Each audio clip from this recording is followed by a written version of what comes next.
ওরা 6 জন, office time, boring period, refreshment দরকার।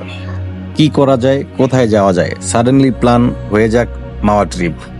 আসসালামু আলাইকুম, দিস ইজ সাব্বির। আশা করি সবাই অনেক ভালো আছেন। আজকের ভিডিওতে মাওয়া ট্রিপটাই আপনাদের দেখাবো।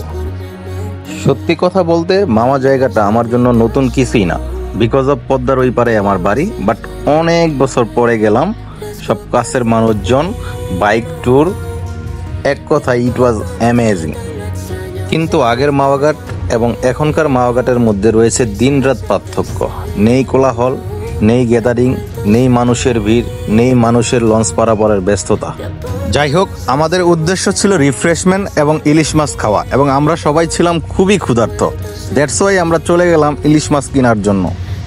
ইলিশ মাছ কেনার মুহূর্তটা ছিল অসাধারণ এবং খুবই মজার। যদিও আমাদের পছন্দ মতো মাছ কিনতে আমাদের অনেকগুলা দোকান এবং অনেক দামাদামি করা লাগছে।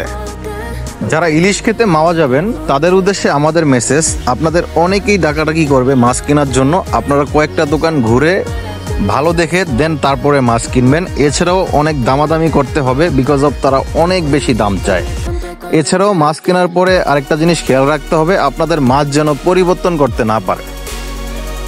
অলরেডি মাছ কেনার পর্ব শেষ। আমরা যেহেতু 6 জন মানুষ ছিলাম, এজন্য আমরা মিডিয়াম সাইজের 2টা ইলিশ কিনি।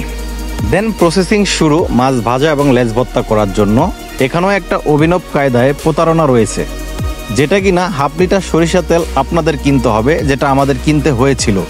এটা আসলে দেওয়া উচিত যাদের হোটেল তাদের, বাট কিছু করার নাই, এটাই সিস্টেম। প্রত্যেকটা দোকানের একই রকম সিস্টেম, যেটা কিনা হওয়া উচিত না।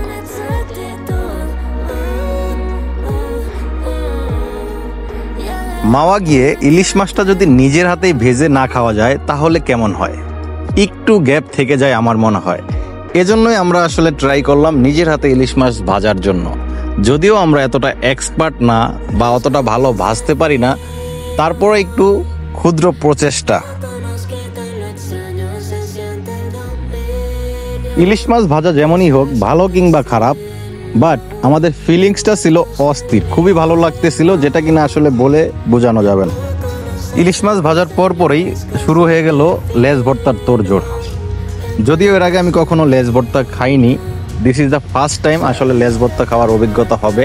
যদিও আমার মাছের ভর্তা আসলে এতটা পছন্দ না, দ্যাটস ওয়াই আমার কখনোই খাওয়া হয় নাই। But I am too much excited, আজকেই প্রথম খাবো। ততক্ষণে আমাদের খাবার চলে আসছে আর আমরা ছিলাম খুবই ক্ষুধার্ত, দ্যাটস ওয়াই আমরা কথা না বাড়িয়ে খাওয়া শুরু করে দিলাম। খাবারের টেস্টটা যদি আপনাদের সাথে একটু শেয়ার করি, ইট ওয়াজ টু গুড। ইলিশ মাছটা আসলে খুবই ভালো ছিল, ভাজাটাও খুব ভালো হয়েছে, মাছটাও ভালো ছিল। অ্যান্ড আমি যদি বলি যে লেজ ভর্তার কথা, ইট ওয়াজ টু গুড, বিকজ অফ লেজ ভর্তাটা খুবই ভালো ছিল। খাওয়া দাওয়া শেষ, চায়ের আড্ডা, দেন গেট ব্যাক ঢাকা। ভালো থাকবেন, সুস্থ থাকবেন। আসসালামু আলাইকুম।